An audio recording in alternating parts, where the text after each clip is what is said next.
Good evening guys, कैसे हैं आप लोग। उम्मीद करते हैं आप सब ठीक होंगे। तो आज हम ब्लीडिंग टाइम के बारे में डिस्कस करने वाले हैं। तो वीडियो को स्टार्ट करने से पहले प्लीज़ हमारे वीडियो को लाइक करें, शेयर करें एंड सब्सक्राइब करें और कमेंट करें, ताकि जो भी आपको डाउट्स हो आप कमेंट करके उसमें बताएं, हम आपके डाउट्स को क्लियर करें। तो सब्सक्राइब कीजिए ताकि हमारे जो भी वीडियोज़ अपलोड हो आपके पास आसानी से पहुंच सकें। तो आज का हमारा टॉपिक है ब्लीडिंग टाइम। उसको हम शॉर्ट में वीटी भी कह सकते हैं। वीटी का फुल फॉर्म होता है bleeding time, testing of blood coagulation. ये एक टेस्ट होता है। ब्लीडिंग टाइम एक टेस्ट है जो कि हम पैथोलॉजी में इसका टेस्ट करते हैं ब्लीडिंग टाइम का। तो ये डिस्क मेथड द्वारा होता है। Disc method, determination of bleeding time. हम देखते हैं determination of bleeding time help to detect vascular defect and platelet disorder. तो हम बीटी क्यों करते हैं, ब्लीडिंग टाइम टेस्ट क्यों लगाते हैं। ब्लीडिंग टाइम टेस्ट हम इसलिए लगाते हैं, इसमें हम देखते हैं कि हमारे वैस्कुलर में कोई डिफेक्ट नहीं आ गया वेसल्स में, या फिर प्लेटलेट से रिलेटेड डिसऑर्डर को पता करने के लिए हम ब्लीडिंग टाइम टेस्ट लगाते हैं। Prolong bleeding time is generally associate with thrombocytopenia. तो इसमें बता रहा है जब हमारा कहीं भी बॉडी में कट लगने पर बहुत ज़्यादा टाइम तक ब्लीडिंग होता रहता है, तो उस कंडीशन में हम जान जाते हैं कि हमें ये प्लेटलेट से रिलेटेड कोई डिजीज़ हुआ है, जैसे कि थ्रोम्बोसाइटोपिनिया हो सकता है और हो सकता है हीमोफीलिया हो सकता है। हीमोफीलिया के केस में थ्रोम्बोसाइट पूरी तरह से कम हो जाते हैं। थ्रोम्बो मीन्स होता है प्लेटलेट, साइट मीन्स होता है सेल, पीनिया मीन्स कमी। तो प्लेटलेट की जब हमारे बॉडी में कमी हो जाती है तो उस कंडीशन को थ्रोम्बोसाइटोपिनिया कहते हैं या फिर हीमोफीलिया कहते हैं। तो आगे देखते हैं हम। In case of von Willebrand, ये वॉन विलर ब्रांड भी बोल सकते हैं। ये एक डिजीज़ होता है जो कि ब्लीडिंग डिजीज़ होता है। तो इसमें हम जो ब्लीडिंग टाइम होता है हमारा हाई हो जाता है। नॉर्मल लेवल से बहुत ज़्यादा हाई होता है ब्लीडिंग। जैसे कहीं भी कट लग गया तो ब्लीडिंग रुकता ही नहीं है, तो उस कंडीशन को भी वॉन विलर ब्रांड भी बोल सकते हैं। ब्रांड भी ये एक डिजीज़ है। इसमें इसमें हम मतलब इस टेस्ट को इसलिए लगाते हैं, हम इसमें प्लेटलेट का काउंट करते हैं कि हमारा प्लेटलेट नॉर्मल है या फिर हाई है, इसमें हम पता लगाते हैं। It is cause by platelet defects combine with factor 8 deficiency. जब हमारे प्लेटलेट की कमी हो जाती है हमारे बॉडी में, तो उस कंडीशन में फैक्टर 8 डिफिशियंसी भी हो जाती है। फैक्टर 8 डिफिशियंसी ये हमारे कोगुलेशन का एक पार्ट है, इंट्रिंसिक पाथवे का। तो उसमें 8 फैक्टर जो होता है उसकी डिफिशियंसी हो जाती है हमारे बॉडी में।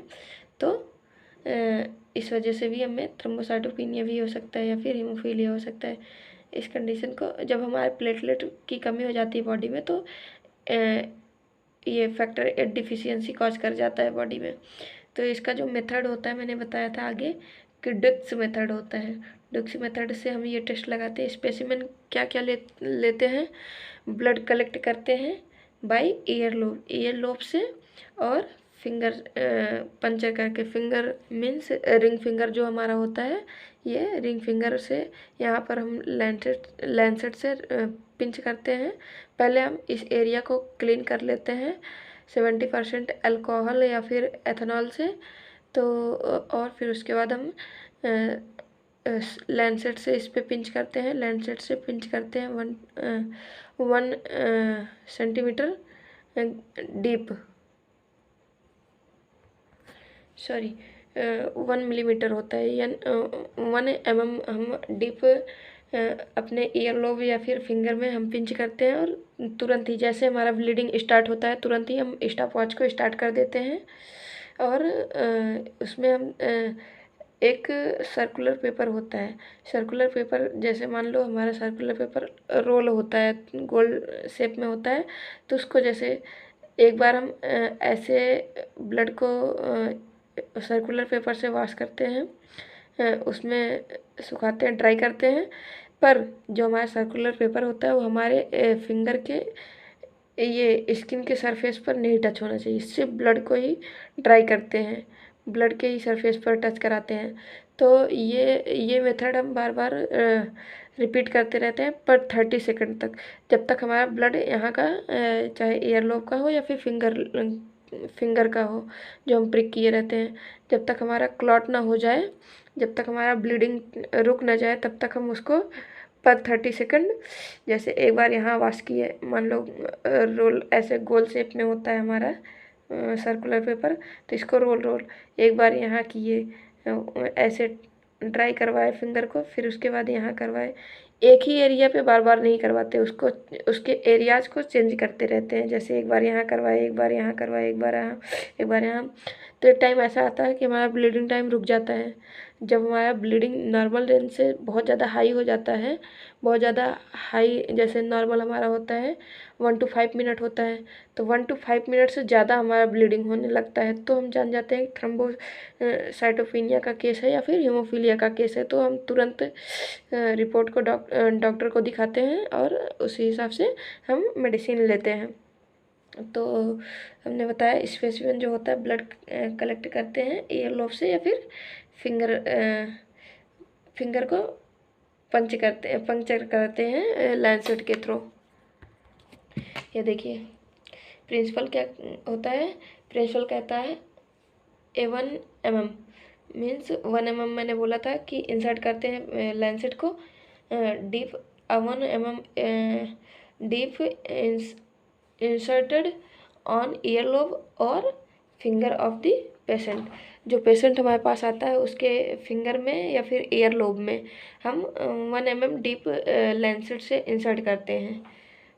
The length of time require for bleeding time record, उसमें जो हमारा ब्लीडिंग, जैसे कि हम जैसे ही पिंच करते हैं तुरंत हम स्टॉप वॉच को स्टार्ट कर देते हैं, तो एक बार 30 सेकंड पर उसको हम फिल्टर पेपर जो सर्कुलर पेपर होता है उसको हम उससे हम ड्राई करते हैं ब्लड को, फिर पर 30 सेकंड, जितनी बार 30 सेकंड्स होते हैं 30 से एक बार 30 सेकंड पे करते हैं, फिर 60 पे करते हैं, फिर 90 पे करते हैं, इसी प्रकार से हम रिपीट करते रहते हैं उस मेथड को।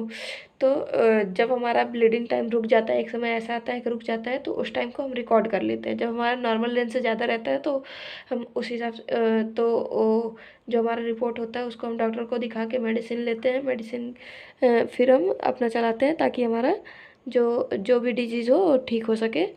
तो इसका नॉर्मल रेंज ये देखिए, नॉर्मल रेंज जो होता है ये 1 to 5 मिनट होता है। और रिक्वायरमेंट क्या क्या रिक्वायरमेंट होता है जिससे हम ये टेस्ट लगाते हैं, ये देखिए स्टेराइल लैंसेट होता है, स्प्रिट या फिर 70% अल्कोहल होता है, सर्कुलर फिल्टर पेपर होता है, स्टॉप वॉच होता है। तो अब हम इसका प्रोसीजर देखते हैं। क्लीन दी ईयरलोब और फिंगर विथ